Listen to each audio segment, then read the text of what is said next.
साल 2000 में इंडिया के सबसे बड़े सुपरस्टार के घर के बाहर लोग आकर चिल्लाते थे एंड धमकी देते थे एंड वो सुपरस्टार है अमिताभ बच्चन। क्यों एक टाइम के सुपरस्टार की ऐसी हालत हो गई थी कि उनको अपना घर गिरवी रखना पड़ा था। किन गलतियों की वजह से highest paid hero of Bollywood की मार्केट वैल्यू ऐसी हो गई थी कि उनको लो बजट बी ग्रेड फिल्में करनी पड़ी एंड कैसे उनको सर्वाइवल के लिए लड़ना पड़ा। हेलो दोस्तों, आप सभी का स्वागत है कहानी पर्दे की में। और आज हम बात करेंगे अमिताभ बच्चन के बारे में। अमिताभ बच्चन अपने टाइम के सुपरस्टार थे और आज भी उनका नाम बॉलीवुड पर वैसे ही कायम। पर कैसे शुरुआत हुई थी इस सुपरस्टार का करियर, उनके डाउनफॉल से पहले जानते हैं उनके स्टारडम की चमक। अमिताभ बच्चन जी की पहली फिल्म थी सात हिंदुस्तानी। हालांकि ये फिल्म उतनी चली नहीं, बट उसके बाद जो फिल्म उनको मिली वो थी सुपरस्टार ऑफ बॉलीवुड के साथ राजेश खन्ना एंड मूवी थी आनंद।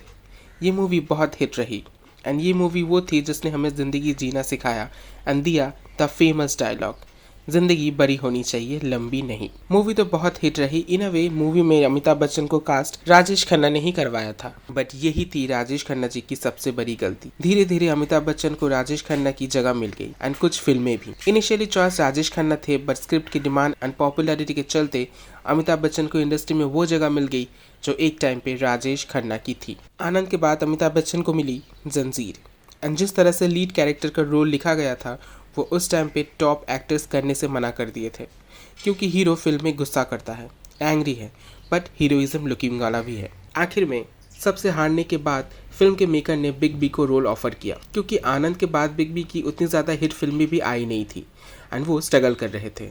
सो जंजीर रिलीज हुई एंड बॉलीवुड को मिला अपना नया hero. Romantic lover boy hero की इमेज एंड जगह ले ली थी एंग्री यंग मैन ने। जंजीर के बाद शोले, सिलसिला, काला पत्थर, त्रिशूल, दीवार जैसे फिल्मों ने अमिताभ बच्चन का नाम और भी ज़्यादा सॉलिडिफाई कर दिया था। बट 1982 के फिल्म की शूटिंग के दौरान बिग बी को ऐसी चोट लगी कि उनका डाउनफॉल शुरू हो गया था। तो हुआ क्या था? एक्चुअली में अमिताभ बच्चन मनमोहन देसाई की फिल्म कूली की शूटिंग कर रहे थे एंड एक फाइट सीक्वेंस के दौरान एक्टर पुनीत इसार के साथ अमिताभ बच्चन का शूट चल रहा था एंड शॉट कुछ ऐसा था कि पुनीत अमिताभ बच्चन को पंच करते हैं एंड अमिताभ टेबल पर लैंड करते हैं। इजी राइट, बट ऐसा नहीं हुआ। पंच थोड़ा जोर से पड़ गया एंड लैंडिंग के टाइम पर टेबल का शार्प कॉर्नर अमिताभ बच्चन के पेट में लग गया, जिस वजह से उनके इंटेस्टाइन पर गहरी चोट लगी। इंस्टेंटली तो कुछ नहीं हुआ, धीरे धीरे दर्द बढ़ने लगा एंड अमिताभ बच्चन को सीधा हॉस्पिटलाइज किया गया। बात ऐसे आगे बढ़ गई थी कि डॉक्टर्स ने पूरी तरह से होप छोड़ दिया था, बट हिंदुस्तान के हर जगह से मिस्टर बच्चन के वेल बीइंग के लिए दुआ मांगी जा रही थी। मंदिर, मस्जिद, चर्च में उनके ठीक हो जाने के लिए प्रार्थनाएं की जा रही थी। इंडिया के 60% लोग उस टाइम पर बिग बी के लिए दुआ मांग रहे थे। मिथुन चक्रवर्ती ने अपना सीना चीर के जो खून निकला था वो माँ काली के सामने अर्पण करके अमिताभ बच्चन के ठीक होने के लिए दुआ मांगी। उस टाइम पे पीएम इंदिरा गांधी ने बहुत मदद की थी ट्रीटमेंट में। बहुत कोशिश एंड मल्टीपल सर्जरीज के बाद आखिरकार अमिताभ बच्चन ठीक हो गए। ये एपिसोड इतना इंटेंस था कि आज भी अगर आप कूली फिल्म देखें तो उस सीन को पॉज करके रिमाइंडर दिया जाता है कि इस सीन के शूटिंग के दौरान ही अमिताभ बच्चन को चोट लगी थी। लोग सोचने लगे थे कि अभी वो फिल्मों में, मूवीज में नजर आएंगे, बट अमिताभ बच्चन ने मूवी से ब्रेक ले लिया था एंड ये ब्रेक बहुत लंबा था। बिग बी ने इसके बाद पॉलिटिक्स ज्वाइन कर लिया था, बट उसी साल इंदिरा गांधी जी का मर्डर हो गया था उनके ही दो सिख बॉडीगार्ड्स के द्वारा। हर जगह सिख कम्युनिटी लोगों के ऊपर अटैक्स होने लगे एंड हजारों लोग मारे गए। कांग्रेस की तरफ से अमिताभ बच्चन ने इलेक्शन लड़ा, क्योंकि अमिताभ बच्चन जी के father Harivansh Rai Bachchan ji and India के first PM Jawaharlal Nehru ji close friend थे। बिग बी इलेक्शन लड़े एंड जीते भी, बट बिग बी को पॉलिटिक्स कुछ रास नहीं आई एंड उन्होंने पॉलिटिक्स छोड़ दी। बट इसके पीछे है बहुत बड़ा रीजन। असल में राजीव गांधी जी जब इंडिया के पीएम थे तो वो बहुत क्लीन गवर्नमेंट चलाते थे एंड उनका नाम ही मिस्टर क्लीन पड़ गया था। बट 16 अप्रैल 1987 को स्वीडिश चैनल पर एक ब्रॉडकास्ट हुआ जिसमें बताया गया कि कांग्रेस ने कैसे घोटाला किया एंड कांग्रेस के नाम के साथ साथ आया अमिताभ बच्चन का नाम, जिसने सबको हिला दिया था। तो बात शुरू हुआ था जब इंडिया को 410 155 mm हॉर्जर कैनन चाहिए थी पाकिस्तान के अगेंस्ट वार के लिए। सो उस टाइम पर फ्रांस की कंपनी सॉफ्मा एंड स्वीडन की बॉफर्स, ये दोनों ही इस कैनन को रखते थे। कुछ महीनों की नेगोशिएशन के बाद एंड बजट को लेकर बातचीत करने के बाद स्वीडन के बॉफर्स से कैनन लिया गया। बट इसी के साथ साथ बाहर आई कि बॉफर्स से कांग्रेस को 60 करोड़ की रिश्वत मिली थी ताकि इंडिया अब से अपने सारे वेपन्स की बिजनेस बॉफर्स के साथ ही करे। मिनिस्टर ने कहा उनको इन्वेस्टिगेशन करनी चाहिए, बट राजीव गांधी ने कहा इन्वेस्टिगेशन की क्या ज़रूरत है जब कुछ हुआ ही नहीं। ये सरासर झूठी बात है। अमिताभ बच्चन ऑलरेडी कांग्रेस के एमएलए थे एंड उनका नाम भी घसीटा गया एंड कहा गया उन्होंने भी पैसे लिए हैं एंड उनको अक्यूज किया। अमिताभ बच्चन ने समझ लिया था कि पॉलिटिक्स उनके लिए नहीं है। बिग बी ने इस्तीफा दे दिया था एंड 1989 के इलेक्शन में भी कांग्रेस हार गई थी एंड राजीव गांधी भी टॉप पोजीशन से रिजाइन कर दिए थे। बट सैड बात ये थी कि ये सारी की सारी बातें फेक थी।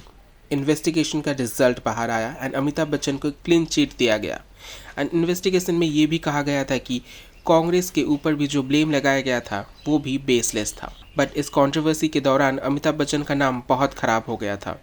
उनके ऊपर कोई भी ट्रस्ट नहीं कर पा रहा था एंड बिग बी के फिल्मों को कोई भी डिस्ट्रीब्यूटर खरीदने के लिए राज़ी नहीं थे।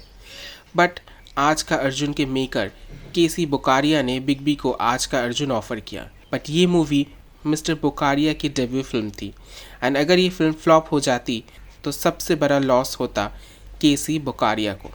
बट ये रिस्क लेकर अमिताभ बच्चन को कास्ट किया गया एंड आज का अर्जुन मैसिवली हिट रही। एंड एक और फिल्म बिग बी ने की थी जो थी हम, जिसका सॉन्ग आज भी सुपर हिट है।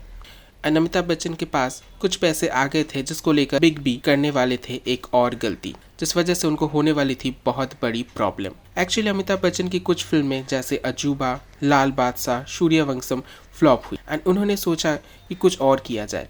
तो उन्होंने ABCL नाम की खुद की इवेंट मैनेजमेंट कंपनी खड़ी की जो मूवीज़ प्रोड्यूस करेगी, इवेंट मैनेज करेगी and ABCL miss world beauty pageant manage करने वाली थी। बट वो इवेंट पूरी तरह से फ्लॉप हुआ। मिस वर्ल्ड के इवेंट के अगेंस्ट प्रोटेस्ट किया जा रहा था एंड लोग इवेंट पे आने के लिए डर रहे थे एंड इवेंट्स की टिकट भी बहुत ही सस्ती थी, फिर भी लोग नहीं आए एंड बहुत सारी सीट्स खाली थी। साथ साथ में बिग बी की बहुत सारे फिल्में भी फ्लॉप हो रही थी। सारे के सारे इन्वेस्टर्स जिन्होंने करोड़ों पैसे लगाए थे एंड बैंक से भी उन्होंने लोन लिया था, क्योंकि अमिताभ बच्चन का नाम अगर आएगा तो कोई भी पैसे देने से पीछे नहीं हटे। अमिताभ बच्चन के सर पर ऑलमोस्ट 100 करोड़ का कर्जा था। अमिताभ बच्चन के घर भी गिरवी रखी गई एंड ABCL बंद हो गया। अमिताभ बच्चन बैंकरप्ट होने के कगार पर थे। बहुत सारे इन्वेस्टर्स रोज उनके घर के बाहर आते थे एंड उनको धमकी देते थे। ऑलमोस्ट 50 से 60 लीगल केसेस उनके ऊपर थे एंड 100 करोड़ का कर्जा। बिग बी उस टाइम पर छोटे छोटे रोल्स कर रहे थे, बट वो सारे फिल्मों की वजह से उनको बहुत ज़्यादा बैकलैश मिल रही थी, क्योंकि कुछ रोल्स बहुत ज़्यादा कॉन्ट्रोवर्शियल थे। यहाँ तक कि कैटरीना कैफ की डेब्यू फिल्म जब वो सिर्फ 17 साल की थी, उस फिल्म में कुछ सीन्स ऐसे थे जिसको लेकर बहुत ज़्यादा कॉन्ट्रोवर्सी हुई थी एंड अमिताभ जी के ऊपर बहुत बड़ा कर्जा भी था। तो कोई भी होप नहीं था कि कैसे उस कर्जे को चुकाया जाएगा एंड इन्हीं सब कुछ प्रॉब्लम्स की वजह से वो चलते चलते चले गए अपने दोस्त यश चोपड़ा के ऑफिस में एंड काम मांगा। बट यश चोपड़ा सोचने लगे कौन सी फिल्म उनको दी जाए।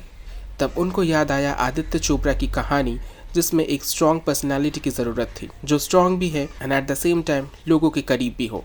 एंड मूवी थी मोहब्बतें। ये फिल्म आज भी कल्ट क्लासिक है एंड मूवी सुपर हिट रही। मूवी की कास्ट जैसे जिमी शेरगिल, उदय चोपड़ा, किम शर्मा, शमिता शेट्टी, सबको बहुत ज़्यादा फेम मिला एंड अमिताभ बच्चन को फिर से कमबैक करवाया मूवी मोहब्बतें ने। साथ साथ उसी साल अमिताभ बच्चन ने वो किया जो उस टाइम के कोई भी स्टार्स करने से पहले 10 बार सोचेंगे। अमिताभ बच्चन ने किया अपना पहला टीवी डेब्यू एंड शो था KBC, कौन बनेगा करोड़पति। अमिताभ बच्चन बन गए थे सबके घर के मेंबर। KBC का नया कॉन्सेप्ट, अमिताभ बच्चन जी की एंकरिंग, उनकी वॉइस, होस्टिंग एंड कंटेस्टेंट्स के साथ उनका पोलाइट बिहेवियर सबके दिलों पे राज कर रहा था एंड सबके दिलों में अमिताभ बच्चन फिर से बस गए। इसी चार्म की वजह से KBC 26 साल तक आज भी चलता है and her season super hit रहता है। अमिताभ बच्चन काम करते रहे एंड उनके सारे के सारे कर्जे एक के बाद एक उतरते गए। अमिताभ बच्चन सिर्फ एक स्टार नहीं है, ये वो नाम है जिसने हमें जीना सिखाया, मुश्किलों से फाइट करना सिखाया एंड उनको देखकर सिर्फ एक बात याद आती है, लहरों से डरकर नौका पार नहीं होती एंड कोशिश करने वालों की हार नहीं होती। Thank you guys, that's all for today. अगर आपको ये वीडियो अच्छा लगा तो वीडियो को लाइक करना, चैनल को सब्सक्राइब करना एंड सब्सक्राइब करने के लिए किसी भी तरह के अमाउंट आपको पे करने की ज़रूरत नहीं है, ये कम्प्लीटली फ्री है। कमेंट में बताएं किसके बारे में आप वीडियोस देखना चाहते हैं। हमारे चैनल पर अपलोड की हुई शॉर्ट वीडियो को देखना आप मत भूलिए। चलिए फिर से मिलते हैं किसी नए वीडियो के साथ, तब तक के लिए बाय।